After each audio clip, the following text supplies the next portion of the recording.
Here's what was going on. The school board decided that they, instead of actually engaging with the parents in a back and forth question and answer session, that your questions, all the answers to your Common Core questions, would need to be written down on paper and then handed in to the school marm. Now, with this method, sure, maybe it's a little more orderly, but it also removes the possibility of follow-up questions on the spot, takes the microphone out of the crowd, takes the emotion out of the room, which I guess could be argued, good thing or bad thing. But what happens is you suppress and minimize any possible objections. Okay, so you could play that either way. You could be, okay, well, they're just trying to move things along, make sure people don't get long-winded, and make sure nobody gets angry. But then they screened and edited the questions in advance. So for over an hour, the crowd had to listen to the county superintendent talk about how wonderful Common Core was. Then they showed a video on how great Common Core is. Then they started reading some of the softball questions, and that's when Robert Small couldn't take it anymore. But he stood up in total self-control, and here's what happened. Watch. I went to Essex Community College. I finished at the University of Maryland. And now I moved my family out to Howard County because of the reputation of the schools. Okay, so in all fairness to other parents who submitted questions, I do want to be fair, sir. Community college. And, it's so sir. My question is, how are we talking about college? You're not talking about which colleges. You're not preparing them for World Harvard. Okay, my question is, how is lowering America's educational standards preparing us for community college? Because that's what it's all about. Because you mentioned before, the emphasis is, and I have some stuff here to quote before this guy tries to carry me out. Okay. But, hey, listen, parents, take control. This is not a CNN political debate. Let's go. Let him ask his question. This is what I will say, in fairness to everyone who asked questions, we do have some that are dovetailing to that. Let him ask his question. So the next question. So this is a dovetail. Don't stand for this. You're sitting here like cattle. You have questions. You confront them. They don't want to do it in public. Okay, the next Excuse me, buddy. Hey, this is America. This is not a CNN political debate. You're managing the government. Hey, that's right. Parents, you need to question these people. Do the research. It's online. Top 10. Okay, so the next question to our panel. The next question to our panel is Dr. Lowry. I'm not an activist. I don't have experience. I'm a parent. I have a right to speak.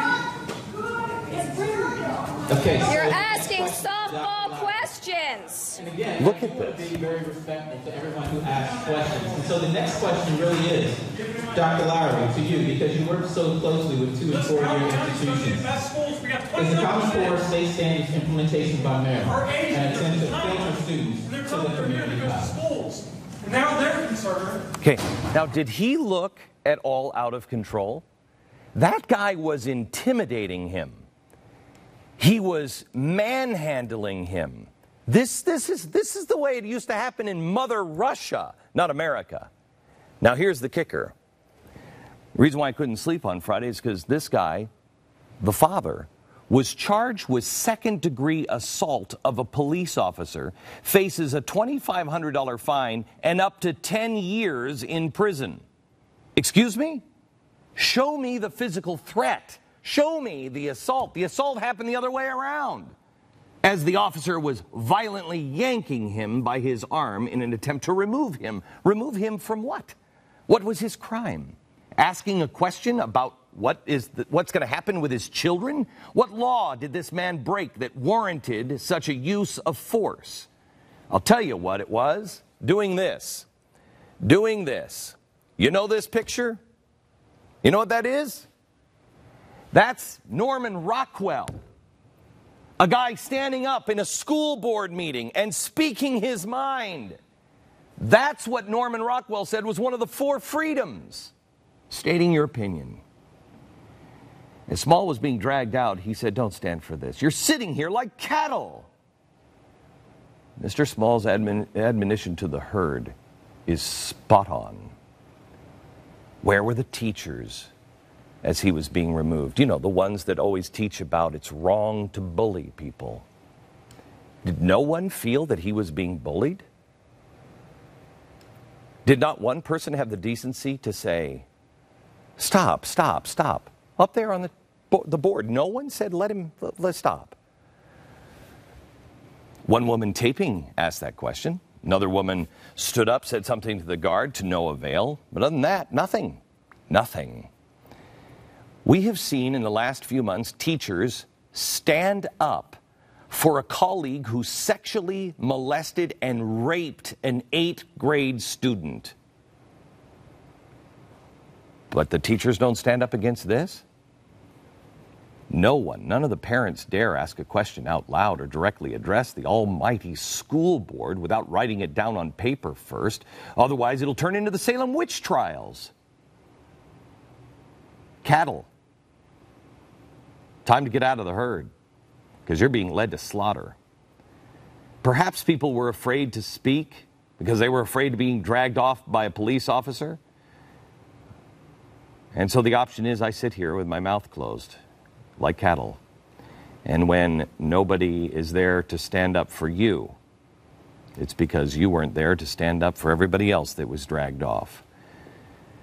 I just want you to put this in perspective. It was 12 years ago. We're still the same Americans. It's not like some past generation. We're still the same generation that 12 years ago, we were inspired by the rallying cry of the typical American that said, let's roll.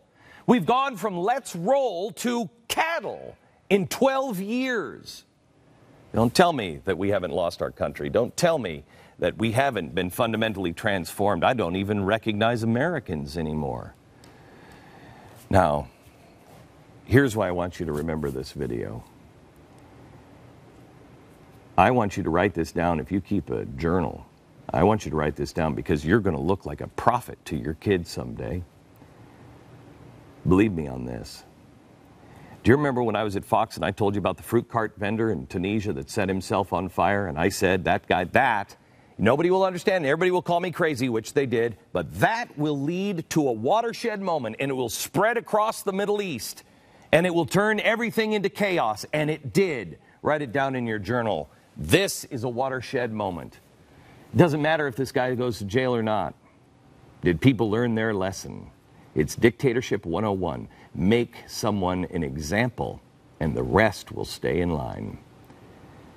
The next meeting of that school district, they should have 10,000 people there, but I doubt they will. To quote Mr. Small, is this America? I don't know.